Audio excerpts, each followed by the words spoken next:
On est parti pour la correction des exercices qui étaient à faire pour aujourd'hui, jeudi 16 avril. Alors, ça porte quasiment entièrement sur les équations, même totalement. Le premier, c'est un exercice que vous devez absolument savoir faire, c'est issu de la 4e. Les trois autres, ça commence à être une mise en contexte et du pourquoi on utilise les équations. Vous allez voir que les équations, c'est l'outil que vous allez sans doute utiliser le plus au lycée, parce que ça nous permet de trouver des valeurs,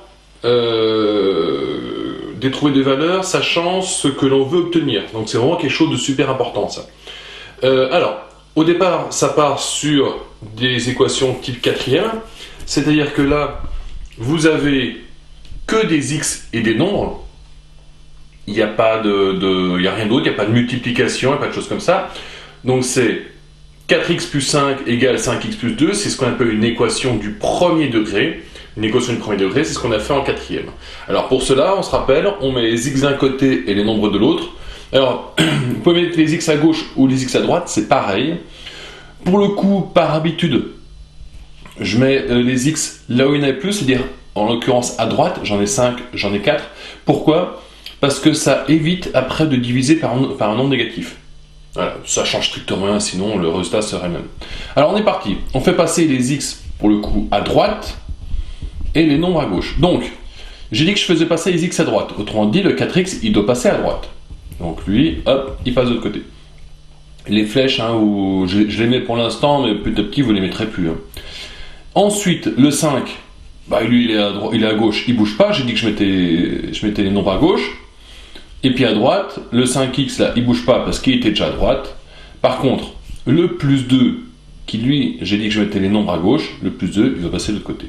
Attention, ce qui change de côté change de signe. C'est-à-dire que le plus 2 devient moins 2. Et le 4x devient moins 4x. Voilà. Ensuite, 5 moins 2, ça fait 3. 5x moins 4x, ça fait 1x. Autrement dit, ça fait x, c'est pareil. On obtient x égale 3.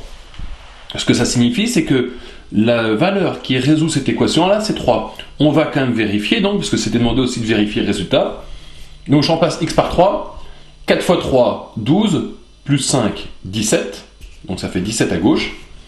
3 fois 5, 15. Plus 2, 17. Ça fait aussi 17 à droite. Autrement dit, c'est bien la valeur que je devais trouver. Et vu qu'on n'a que des x et des nombres, ici, c'est une équation du premier degré et qui n'a donc qu'une seule solution. On passe au deuxième. Donc là, je vais commencer d'aller un petit peu plus vite. Je vais passer les x à côté. Donc, pareil, les x à droite. Bon, si je mets à gauche, c'est pareil, mais bon. Je vais passer les x à droite. Donc, ça fait 8x. Lui, il passe à droite. Ça devient moins 5x. J'ai moins 7 à gauche. Il reste à gauche. Moins 13 devient plus 13. Et ça me fait moins 7 plus 13. Ça fait 6. Égale 8x moins 5x, ça fait 3x. Je trouve 3x égale 6. Alors du coup, je vais passer à côté, désolé, pas le choix. Ça fait, je vais passer 3 de l'autre côté, il passe en division. Et ça fait x égale 2. Donc n'oubliez pas que quand on passe à la fin, le multiplié devient divisé en passant de l'autre côté. Pour ceux qui auraient du mal à comprendre pourquoi ça devient ça, c'est en fait l'idée de faire les opérations inverses. Donc je ne sais pas combien vaut x, mais quand je le multiplie par 3, c'est ça, ça me fait 6. Puisque 3 fois x c'est égal à 6. Donc pour revenir dans l'autre sens, il suffit de diviser par 3. C'est la chose que je viens de faire. Je vérifie que mon résultat est juste, donc j'ai trouvé x égale 2. Vérifions. 5 fois 2, 10, moins 7, ça fait 3. 8 fois 2, 16, moins 13, ça fait 3. J'ai bien trouvé 3 à gauche et à droite. J'ai donc bien trouvé ma solution. Et on finit. Là, je vais faire passer pareil les x à droite, mais ça pourrait tout à fait être à gauche. Pour rappeler, c'est toujours la même chose. 3x, il est à droite. 14, il est à gauche. Moins 2x, il passe de l'autre côté, il devient plus 2x. Moins 36, il passe de l'autre côté, il devient plus 36. On se retrouve avec 50 égale 5x. Donc 50 sur 5 égale x. Ça fait 10. On vérifie. 14 moins 2 fois 10, 20. 14 moins 20, ça fait moins 6. 3 fois 10, 30. Moins 36, ça fait bien moins 6 aussi. Voilà. Donc ça, c'est l'équation du premier degré que l'on a vue l'année dernière. Passons à la suite. Donc là, on commence à mettre du concept dessus. Je pense à un nombre A. Je prends son triple. Donc autrement dit, je fais 3 fois A. Je retranche 30. Alors je rappelle que retrancher signifie... je vais le mettre bien dans la caméra. Signifie soustraire. Donc je prends un nombre, je multiplie par 3, je soustrais 30, et je trouve 3. Quel est ce nombre? À quoi ça correspond? Donc j'ai mon nombre A au départ. Je l'ai multiplié par 3. Donc j'ai fait 3 fois mon nombre. Ensuite, je soustrais 30 et je trouve 3. Donc c'est-à-dire que quand j'ai fait cette opération-là, j'ai obtenu 3. Je me retrouve avec une équation du premier degré que je sais résoudre. Je vais passer les... pour le coup, c'est pas x, c'est a.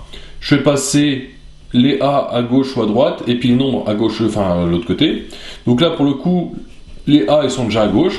Donc je vais laisser comme ça, 3a. À droite, je vais mettre du coup les nombres. Moins 30 devient plus 30. 3 plus 30. 3a égale 33. A égale 33 sur 3. A égale 11. Est-ce que ça marche? Vérifions. Je pense à un nombre. Donc j'ai dit que 11 a priori c'est mon résultat. Je prends son triple. 3 fois 11, 33. Je soustrais 30. 33 moins 30, ça fait bien 3. Et bien j'obtiens bien 3, c'est ce que je voulais. Deuxième, je pense à un nombre.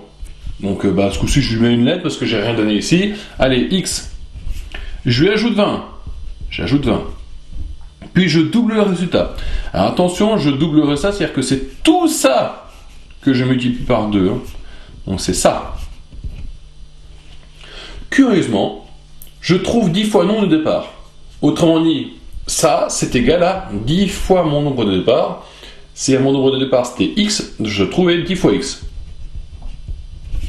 Quel est le nombre de pensées au départ? Et bien voilà ce qu'on a comme équation à résoudre. Alors, ne pas oublier que quand on fait passer les x à gauche et à droite, là, enfin les x à gauche et les nombres à droite, ou l'inverse, ça signifie qu'on a déjà fait tout ce qui est distributivité.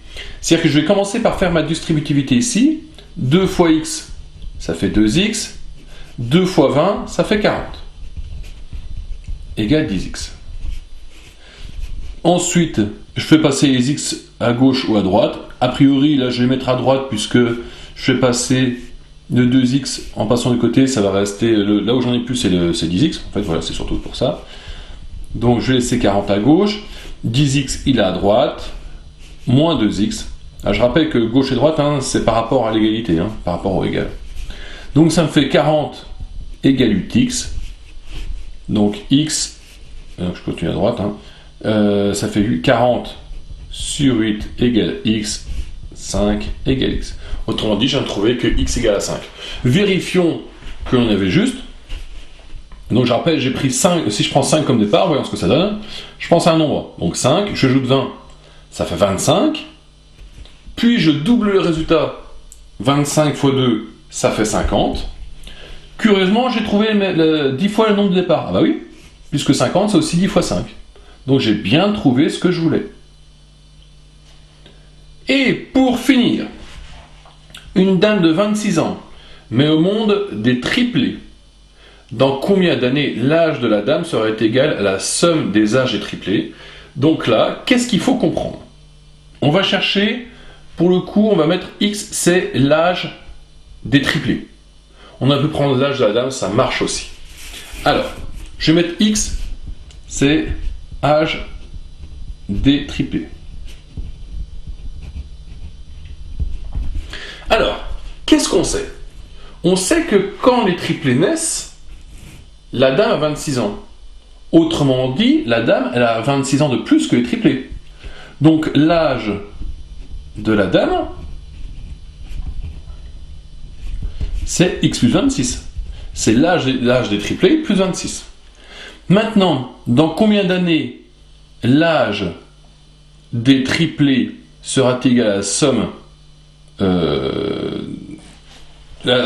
sera égal à la somme des âges des triplés? Donc, quand je vais faire la somme des âges des triplés, donc ça fait 3 fois x, je rappelle que les triplés ont tous le même âge, ça va être égal à l'âge de la dame. Donc je la refais, Là, j'ai 3 fois l'âge des triplés, donc c'est bien, j'ai fait la somme des 3 âges des triplés. Hein.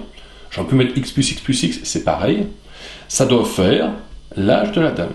Et l'âge de la dame, je l'ai ici. Hein, c'est exactement ce que j'ai écrit ici. J'ai pris 3 fois l'âge des triplés, j'ai mis l'âge de la dame en dessous. Donc je peux passer les x à gauche, 3x qui passe de l'autre côté, ça fait moins x, égale 26. 3x moins x, ça fait 2x, égale 26. X, donc ça fait 26 sur 2. X égale 13. Ce que ça me dit, c'est qu'a priori, quand les enfants auront 13 ans, la dame aura la somme de leurs âges. Vérifions. Donc j'ai dit que c'est quand ils auront 13 ans. Autrement dit, la dame, quand ils auront 13 ans, elle aura 13 ans de plus. Elle aura 26 ans de plus qu'eux, donc elle aura 26 plus 13, ça lui fera 39 ans. Et puis, les triplés, si je fais 3 fois 13 ans, j'aurai bien 39 ans aussi. Donc on a bien trouvé la bonne valeur. Hein, l'objectif, c'est de vraiment la mise en contexte. Hein. C'est pas toujours évident à faire, mais il suffit juste bien de se poser qu'est-ce que x, et puis après, petit à petit, on commence à essayer de voir ce qu'il faut écrire. Et on finit. Alors, je rappelle que quand j'ai fait le cours, je vous avais dit qu'il y avait 2 solutions à cette équation-là. La première, c'est 2. Je vous l'avais donné. Maintenant, y avait-il moyen de trouver une autre solution? Elle n'est pas à notre niveau. Enfin, si, remarquez, celle-là, en fouillant un peu, on aurait pu la trouver. Mais en tout cas, ce qu'on va pouvoir faire, c'est trouver une valeur approchée de la solution. Alors, pour cela, on va faire on va poser 2 fonctions, et on va faire leur tableau de valeurs. Donc la première fonction, c'était ce qui est à gauche, la deuxième fonction, c'est ce qui est à droite. Et j'ai rempli mes 2 tableaux de valeurs. Pour remplir les tableaux de valeurs, soit vous faites à la main les calculs, hein, par exemple pour l'image de moins 2, vous rentrez moins 2 dans cette fonction-là, soit vous utilisez la calculatrice qui vous fait le tableau de valeurs en entier. Je vous le donne, s'il y en a qui ont des questions sur comment j'ai rempli ça, eh ben, soit vous essayez la calculatrice, soit vous me posez des questions comment j'ai fait. Personnellement, j'ai pris la calculatrice, j'ai rentré ma fonction, je lui ai dit que je veux les valeurs de moins 2, alors j'ai une Texas Instruments, donc je veux les valeurs à partir de moins 2, et puis je lui ai dit un pas de 0,5, puisque les valeurs que je veux, elles vont de 0,5 en 0,5. Alors, regardons un peu les 2 tableaux de valeurs que j'ai. Enfin, je peux noter déjà ce que je savais. C'est-à-dire que quand je rentre 2, les 2 fonctions me donnent le même résultat. Autrement dit, quand je remplace x par 2 là-dedans, quand je remplace x par 2 là-dedans, ça fait la même chose. J'ai donc bien une solution de cette équation-là. Maintenant, je vous annonçais qu'il y en avait une autre, et on va essayer de trouver pourquoi. Alors, ça va se passer à un endroit où, en fait, si on faisait les graphiques, les 2 fonctions se croisaient. Donc, on va essayer de trouver où est-ce qu'on peut avoir un endroit où les 2 fonctions se croisent. Eh bien, regardez ici. Quand je rentre 0,5, ici j'ai 4,5, moins 0,5, ici j'ai 4,5, ici j'ai 12. Autrement dit, la fonction g est plus grande que la fonction f. Hein, quand je rentre moins 0,5 dans g ou dans f, je trouve que la valeur que ça me sort pour g est plus forte que la valeur que ça me sort pour f. Par contre, quand je rentre 0, ben c'est l'inverse. Hein, regardez ici. Pour l'instant, le plus grand, c'est lui quand je rentre 0,5. Quand je rentre 0, c'est lui. Autrement dit, il y a un moment entre les deux où ils ont dû être égales. Ce qu'il faut comprendre, hein, c'est que si je faisais le graphique, en moins 0,5, donc ma fonction g, donc là je suis à moins 0,5, hein, imagine, avec un stylo qui marche, c'est encore mieux. En moins 0,5, ma fonction g est au-dessus, et la fonction f en dessous. Et en 0, ma fonction g est en dessous et ma fonction f est au-dessus. Autrement dit, je me retrouve, si je trace, la fonction f, ça va de ce point-là à ce point-là, donc on imagine que je fais ça. par exemple, je sais pas, c'est peut-être cette forme-là, ça peut faire un peu n'importe quoi au milieu. La fonction g, elle va passer par là, puis elle va redescendre par là. Autrement dit, qu'à un moment, elles vont se croiser. Et la valeur où elles vont se croiser, c'est la valeur où les deux fonctions auraient sorti le même résultat. Si elles ont sorti le même résultat, c'est-à-dire que dans ma fonction, la partie gauche et la partie droite, qui correspondent à mes deux fonctions, auraient été les mêmes. Autrement dit, c'est aussi une solution de cette équation-là. Alors ça signifie une chose, ça signifie qu'il fallait que les fonctions elles soient bien faites, c'est-à-dire qu'on les trace pour aller de là à là sans lever le stylo. Ça c'est quelque chose que vous allez faire tout le temps pour l'instant. Les fonctions, elles vont toutes être tracées sans lever le stylo, c'est-à-dire que pour aller de là à là, je sais que je vais pas bouger le stylo.